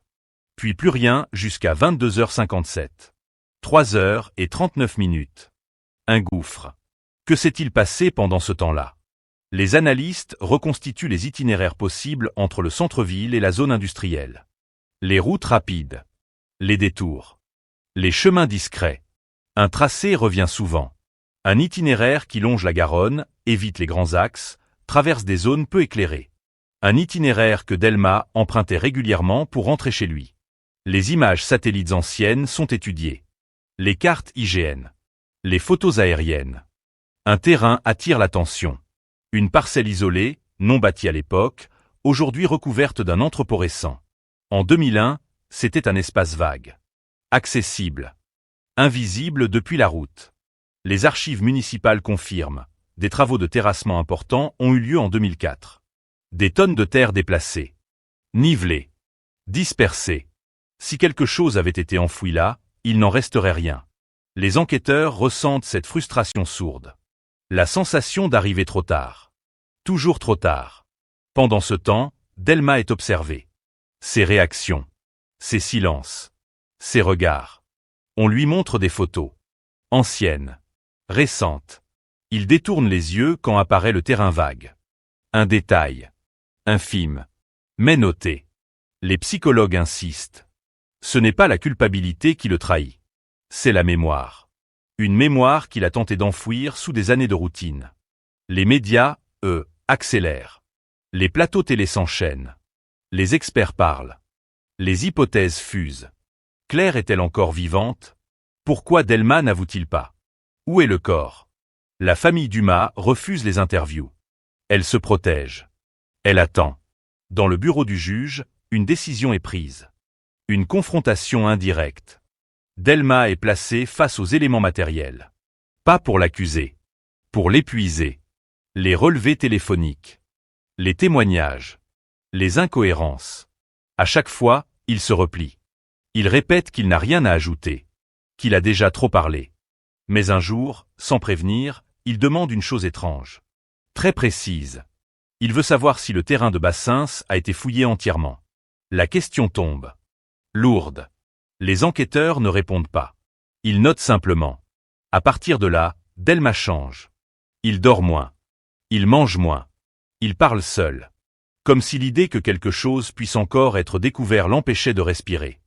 Une nouvelle fouille est organisée. Pas sur le terrain principal. Trop tard pour ça. Mais autour. Des fossés anciens. Des berges. Des zones de dépôt de terre issues des travaux de 2004. Des endroits où la terre de Bassins a été déplacée. Répartie. Oubliée. Les équipes travaillent des jours entiers. Sous la pluie. Dans le froid. Puis, un matin, un chien marque un arrêt. Net. Décisif. Les techniciens creusent. Avec précaution. Avec cette lenteur presque religieuse que seuls connaissent ceux qui espèrent et redoutent à la fois. Ils trouvent des fragments. Pas un corps. Pas une scène. Des restes textiles. Très dégradés. Et un objet. Un bouton. Simple. Commun. Mais la famille reconnaît le manteau. Le monde se fige. Les analyses confirment. Les fibres correspondent. Le bouton aussi. Il n'y a pas de doute raisonnable. Claire Dumas est morte. La nouvelle n'est pas annoncée publiquement tout de suite. Elle est d'abord dite à voix basse. Dans une pièce fermée. À ceux qui attendaient depuis 22 ans. Il n'y a pas de cri. Pas d'effondrement. Juste un silence différent. Un silence de faim. Delma est informé. Officiellement. Calmement. Il ne réagit pas. Il regarde le mur. Puis, après un long moment, il murmure. Je savais que ça finirait par arriver. Ce n'est pas un aveu. Mais ce n'est plus un déni. Le dossier avance. La qualification change. Homicide volontaire. La ville de Bordeaux apprend la nouvelle le lendemain. Les titres sont sans appel. Col de Casse de Bordeaux, la mort de Claire Dumas confirmée. 22 ans après, les premières réponses. Mais au fond, tout le monde sait que ce ne sont pas encore les vraies réponses. Parce qu'il manque toujours l'essentiel. Le comment. Le pourquoi. Le moment précis où tout a basculé. Et tant que Delma se taira, l'histoire restera incomplète. Même avec un suspect. Même avec une arrestation. Le silence, une fois encore, tente de reprendre le dessus. Mais cette fois, il est encerclé. La confirmation de la mort de Claire Dumas ne clôt rien. Elle ouvre. Elle fissure. Elle oblige à regarder autrement ce qui, pendant 22 ans, n'était qu'une absence. Dans les bureaux de la PJ, l'atmosphère change. Ce n'est plus la quête d'une vérité hypothétique. C'est l'approche d'une vérité incomplète, mais désormais inévitable. Les enquêteurs savent une chose. Delma ne parlera pas pour soulager les autres. S'il parle, ce sera pour se soulager lui. Ils adaptent la stratégie. Plus de confrontation frontale. Plus d'accusations directes. On l'enferme dans ses propres souvenirs. Les auditions reprennent. Longues. Silencieuses. Parfois vides. On lui parle de 2001 sans prononcer le nom de Claire. On évoque Bordeaux à l'époque. Les travaux. Les routes. La météo. Il corrige. Il précise. Il s'implique sans s'en rendre compte. Quand on mentionne la pluie de ce soir-là, il acquiesce trop vite. Quand on parle d'un détour par les quais, il rectifie. Un détail. Puis un autre. Chaque correction est une empreinte. Les psychologues observent. Ils notent un mécanisme classique. Delma ne supporte pas l'erreur factuelle. Il a besoin que le récit corresponde à sa mémoire. C'est là que la brèche se situe. Pendant ce temps, la presse découvre les fragments retrouvés. Les mots sont choisis avec prudence, mais l'effet est brutal. Des effets personnels identifiés. La disparition de Claire Dumas n'était pas une fugue. Les réseaux s'enflamment. Les forums ressortent de vieilles hypothèses. Certains accusent la police d'avoir attendu trop longtemps. D'autres parlent d'un monstre resté libre pendant 2 décennies. La famille Dumas ne répond pas. Elle se retire. Elle se replie. Mais dans cette retraite forcée, une décision est prise. Ils acceptent une confrontation indirecte. Une lettre. Pas une accusation. Pas une supplique. Une lettre racontant qui était Claire. Sa voix. Ses peurs. Ses projets. Le juge autorise. La lettre est remise à Delma dans sa cellule. Il la lit seul. Longtemps. Les surveillants rapportent qu'il reste immobile pendant des heures. Qu'il relit certains passages. Qu'il s'arrête. Puis, pour la première fois depuis son arrestation, il pleure. Pas des sanglots. Pas une crise. Des larmes silencieuses. Honteuses. Lors de l'audition suivante, son attitude change. Il ne fuit plus le regard. Il ne sourit plus. Quand l'enquêteur lui demande s'il veut ajouter quelque chose, il ne répond pas tout de suite. Il parle d'abord de lui. De sa solitude. De son sentiment d'invisibilité. Il décrit Claire comme une présence lumineuse. Trop lumineuse. Puis il s'interrompt. Il respire mal. La pièce est silencieuse. Il finit par dire « Je ne voulais pas que ça se passe comme ça ». Ce n'est toujours pas un aveu. Mais c'est une direction. Les enquêteurs s'engouffrent. Ils lui parlent du bouton retrouvé. Du manteau. Du lieu. Il ferme les yeux. Quand il les rouvre, sa voix est plus basse. Plus lente. Il évoque une discussion. Un refus. Une colère qu'il n'avait jamais ressentie auparavant. Il parle d'un arrêt. D'un endroit isolé. Il s'arrête avant de nommer. Il dit simplement « Elle a voulu partir ». Ce sont les mots-clés. Ceux qui, dans les dossiers criminels, précèdent toujours le point de non-retour. Il n'explique pas le geste. Il n'explique pas la violence. Il laisse un vide. Mais ce vide suffit. Le juge ordonne une reconstitution partielle. Pas sur le terrain réel. Trop modifié. Mais à partir des trajets. Des horaires. Des distances. Chaque élément converge. Delma est placé face à cette reconstitution. Pas pour qu'il confirme. Pour qu'il se reconnaisse. Il ne nie plus. Il ne dit pas oui. Mais il ne dit plus non. Dans les médias, un mot revient sans cesse. Monstre. Les spécialistes corrigent. Ils parlent d'un homme ordinaire. C'est plus dérangeant. Un homme qui a continué à vivre. À travailler. À aimer. Pendant que le nom de Claire devenait une photogénie. Le procès se profile. Les chefs d'accusation sont consolidés. Mais une question obsède encore tout le monde. Pourquoi Delma a-t-il attendu 22 ans pour laisser la moindre trace? Pourquoi ce téléphone? Pourquoi cet appel? La réponse commence à émerger dans les notes des psychologues. Ce n'était pas une erreur. C'était un reste d'humanité. Un instant de panique. Un besoin absurde d'être entendu. 7 secondes. Assez pour comprendre qu'il venait de franchir une ligne. Pas assez pour revenir en arrière. La vérité approche. Elle n'est pas encore complète. Mais elle n'est plus évitable. Et dans l'ombre de cette affaire, une autre peur s'installe. Si Delma a pu se taire pendant 22 ans, combien d'autres silences dorment encore sous les villes tranquilles? À mesure que la vérité se rapproche, elle devient plus lourde à porter, plus précise, plus tranchante. Dans les jours qui suivent les dernières auditions, Delma ne parle presque plus. Il a dit l'essentiel sans jamais dire l'irréversible. Il a laissé les autres assembler ce qu'il refusait de formuler. Les enquêteurs savent que le temps joue désormais contre lui. Pas le temps judiciaire. Le temps intérieur. Ils exploitent chaque phrase. Chaque hésitation. Chaque silence trop long. Les analyses psychologiques convergent. Delma n'a pas prémédité un meurtre. Il a prémédité une emprise. Une discussion qu'il voulait contrôler.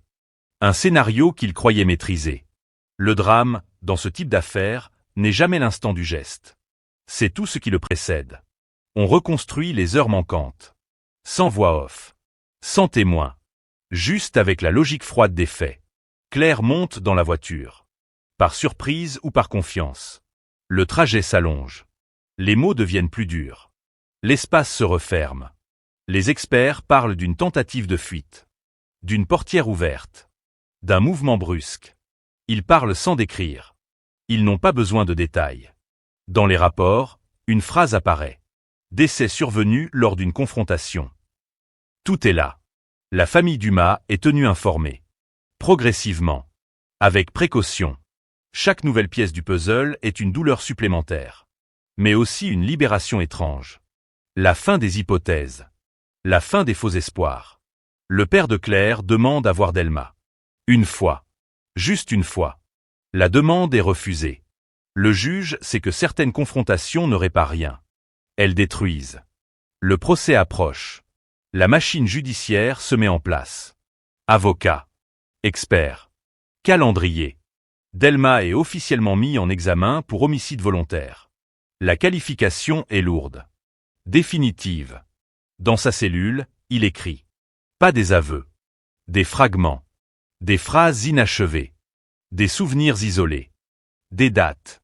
Il ne cherche pas à se justifier. Il cherche à comprendre ce qu'il est devenu.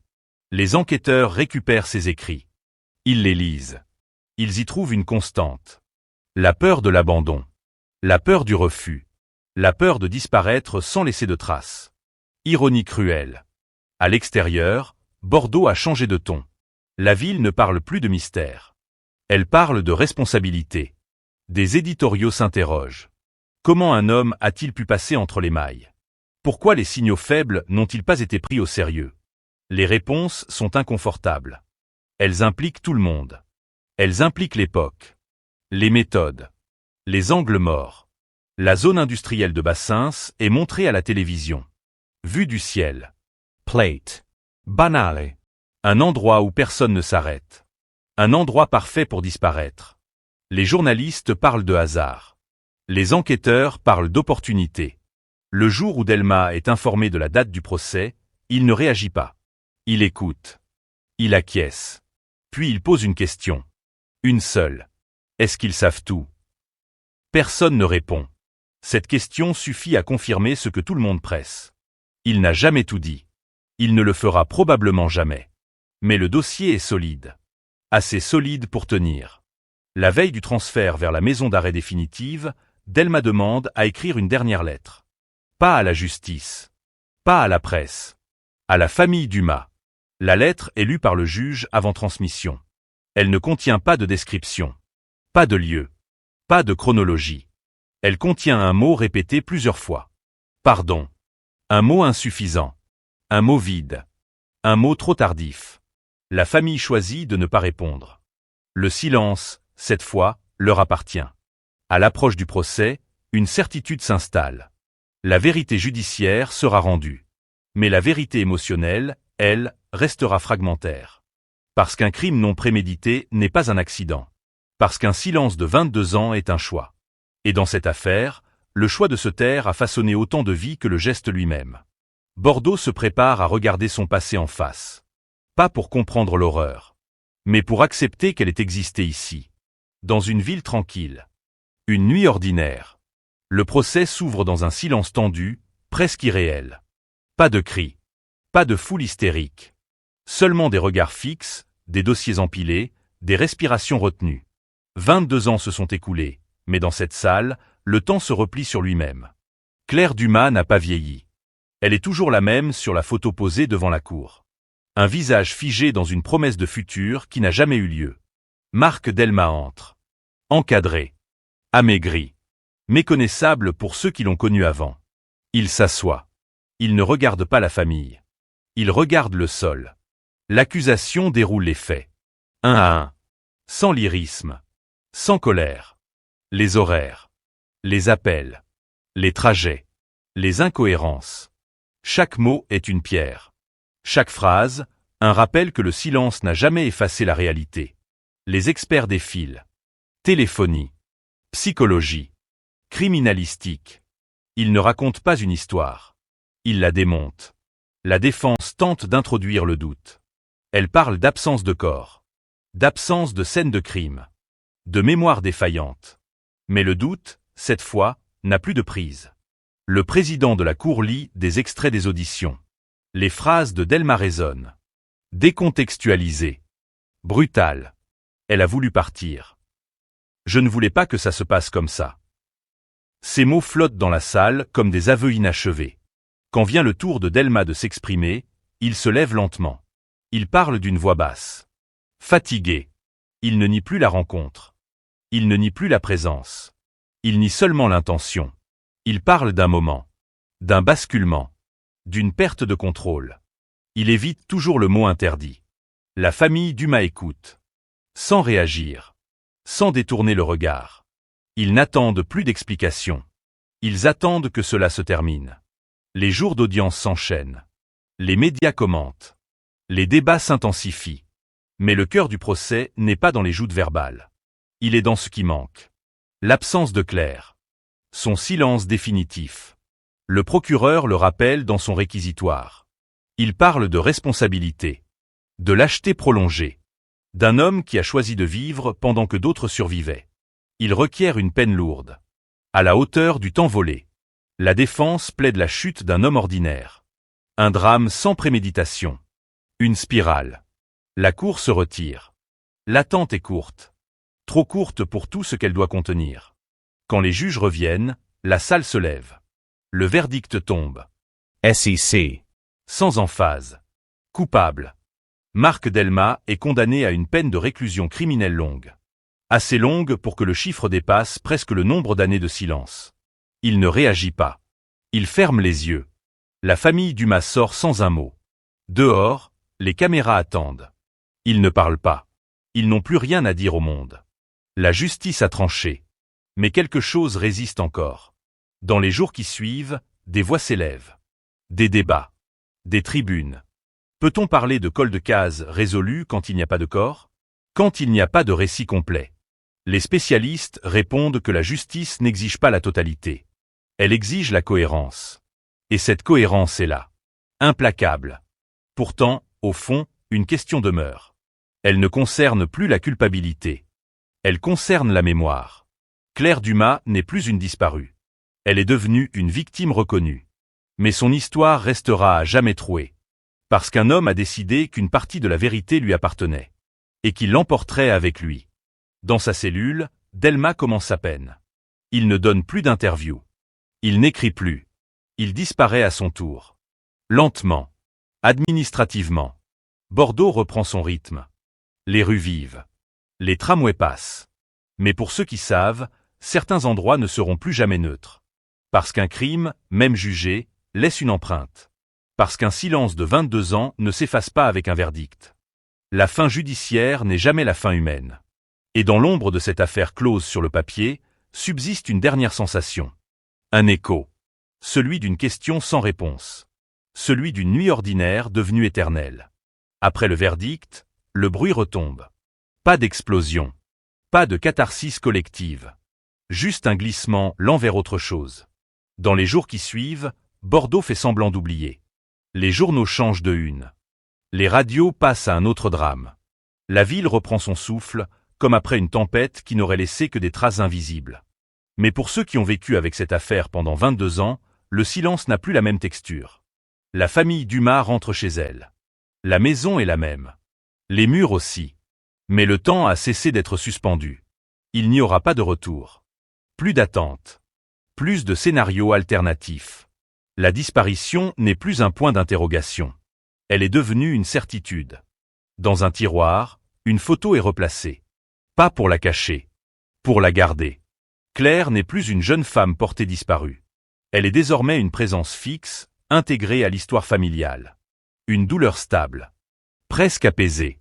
Du côté des enquêteurs, l'affaire se clôt administrativement. Les rapports finaux sont rédigés. Les classeurs rangés. Mais personne ne parle de victoire. Parce qu'un cold case ne se résout jamais vraiment. Il se referme. Mal. De travers. Avec des bords irréguliers. Le jeune enquêteur, celui qui a rouvert le dossier, reste longtemps silencieux. Il sait qu'il a fait ce qu'il fallait. Mais il sait aussi ce qui manque. Il repense souvent à cet appel de 7 secondes. À ce moment précis où tout aurait peut-être pu basculer autrement. 7 secondes. Assez pour appeler. Pas assez pour être sauvé. Dans sa cellule, Marc Delmas commence à disparaître. Pas physiquement. Socialement. Il devient un numéro. Un dossier. Un nom sur une liste. Les autres détenus connaissent l'affaire. Ils ne lui parlent pas. Ou très peu. Le silence, cette fois, n'est plus un refuge. C'est une punition. Il fait des cauchemars. Toujours les mêmes. Une portière qui s'ouvre. Une voix qui dit non. Il se réveille sans crier. Il n'a jamais crié. Les années passeront. Elles s'accumuleront. Et le monde extérieur continuera sans lui. Dans les écoles de police, l'affaire Dumas devient un cas d'étude. On parle des signaux faibles. Des erreurs de temporalité. Des dossiers qu'on classe trop vite. On apprend que la vérité ne disparaît pas. Elle attend. Dans la zone industrielle de Bassins, personne ne pense à Claire en passant. Les camions roulent. Les entrepôts vivent. Le béton recouvre tout. Mais sous ce béton, il y a un souvenir collectif. Un malaise diffus. Parce qu'on sait désormais ce qui peut s'y cacher. Ou ce qui s'y est caché. Les anniversaires passent. Les dates tournent. Chaque année, à la fin de l'été, la famille allume une bougie. Pas pour espérer. Pour se souvenir. La ville ne le sait pas. Elle n'a pas besoin de le savoir. Et dans les archives judiciaires, le dossier porte désormais une mention définitive. Affaire jugée. 2 mots froids. Technique. Insuffisant. Car ce qui a été jugé, ce n'est pas seulement un homme. C'est un silence de 22 ans. Une absence prolongée. Une vie volée. Le cold case est officiellement clos. Mais son écho, lui, continue de circuler. Dans les conversations. Dans les peurs diffuses. Dans cette certitude nouvelle que même les villes tranquilles ont leurs ombres. Il ne reste plus qu'une dernière chose. Un résidu. Une trace. La question que personne n'ose plus formuler à voix haute. Et si, quelque part, il manquait encore une pièce? Il y a toujours un moment, après la fin officielle d'une histoire, où plus rien ne se passe. C'est là que commence le vrai poids. Les mois ont passé. Puis les années. L'affaire Dumas s'est dissoute dans le flux continu des faits divers, comme une encre trop diluée. Elle n'est plus citée qu'en note de bas de page. En exemple. En avertissement. Mais certaines nuits, à Bordeaux, quand la Garonne est immobile et que la ville semble retenir son souffle, le passé remonte à la surface. Pas sous forme de fantôme. Sous forme de question. Le jeune enquêteur a changé de service. Il n'a jamais rouvert le dossier. Il n'en a plus le droit. Pourtant, il y pense encore. À ce détail insignifiant, à l'époque. À cette hésitation dans un témoignage. À ce « je ne suis plus sûr » prononcé trop vite. Il sait désormais une chose que l'école de police n'enseigne pas. Un cold case ne meurt jamais vraiment. Il se contente de dormir. Chez les Dumas, la maison a été vendue. Pas par fuite. Par nécessité. Les nouveaux occupants ignorent tout. Ils repeignent. Ils déplacent les meubles. Ils vivent. C'est ainsi que fonctionne le monde. Il avance sur des histoires qu'il ne connaît pas. La mère de Claire conserve une boîte. À l'intérieur, presque rien. Un bracelet. Une photo. Un mot écrit à la hâte, retrouvé dans un sac. Elle n'ouvre la boîte qu'une fois par an. Toujours à la même date. Toujours en silence. Elle ne cherche plus de réponse. Elle cherche de la continuité. Marc Delma, lui, s'efface. Les années l'amincissent. Les souvenirs se fragmentent. Il parle de moins en moins. Même à lui-même. Ce qui reste, ce n'est pas la peur. C'est la répétition. Chaque jour identique au précédent. Chaque nuit semblable à la dernière. La prison ne punit pas seulement le corps. Elle étire le temps jusqu'à le rendre informe. Un jour, lors d'une conférence sur les affaires non résolues, un intervenant prononce cette phrase. La vérité finit toujours par sortir. Mais parfois, elle arrive trop tard pour sauver quoi que ce soit. Personne ne l'applaudit. Parce que tout le monde comprend ce que cela signifie. Dans la zone industrielle de Bassins, un chantier est lancé. On creuse. On déplace. On rebâtit. Rien n'est découvert. Rien n'est confirmé. Rien n'est infirmé. Et c'est peut-être cela, la dernière cruauté de cette histoire. L'absence de point final. Car certaines affaires ne se terminent pas. Elles cessent simplement de faire du bruit. Il ne reste alors qu'un murmure. Une mémoire diffuse. Une leçon invisible. Que le danger n'a pas toujours un visage. Que le silence peut durer des décennies. Et que parfois, la justice arrive sans réparer. Dans les archives, le dossier est classé. Dans les consciences, il ne l'est pas. Et quelque part, entre une ville tranquille et une vérité imparfaite, l'histoire de Claire Dumas continue d'exister. Non comme un mystère, mais comme un rappel. After the ending, there is still sound. Note à conclusion. A residue.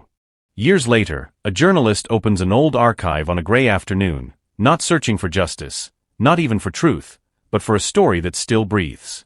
The Bordeaux 2001 cold case appears on the screen like a scar that never healed properly. The headline promises closure. The documents deliver something else, doubt layered over certainty, silence stitched to confession. He reads slowly. He notices what others skipped. A date corrected by hand. A statement taken twice, slightly altered. A name crossed out, then rewritten. These are not mistakes. They are traces. In the comments section of the article he publishes, strangers argue. Some insist the case is solved. Others refuse to accept it. A few claim to have lived nearby, to remember a scream, a light, a car that didn't belong. None of them can prove anything. None of them need to. The case has entered a new phase, collective memory. At the university, criminology students study the file as an example of delayed resolution. The professor pauses on one slide longer than the rest. He doesn't say what bothers him. He lets the room feel it. An absence where a certainty should be. Because closure, when it arrives too late, does not close. It freezes. In Bordeaux, life continues with brutal indifference. Café open. Streets fill. New generations pass places without names, unaware of what once happened there. The city does not remember crimes. It absorbs them. But some people do. A former neighbor wakes from a dream she can't explain. A retired officer avoids a certain street. A witness rereads their own testimony and wonders when doubt became memory. Time does not erase. It rearranges. Marc Delmas's name is now fixed in records, immutable, unarguable. Yet in the key of archive, the case Tibret. Not loudly. Not enough to reopen. Just enough to disturb those who look too closely. Because every cold case leaves behind a question that no verdict can touch. Was this the whole truth, or just the part that survived? No one asks it publicly anymore. But it lingers. Like a shadow that doesn't move when the light does. Like a silence that learned how to last. And somewhere between certainty and doubt, between justice rendered and justice felt, the Bordeaux 2001 case remains what it has always been. Not a story with an ending, but a warning. That silence is patient. That time is not a judge.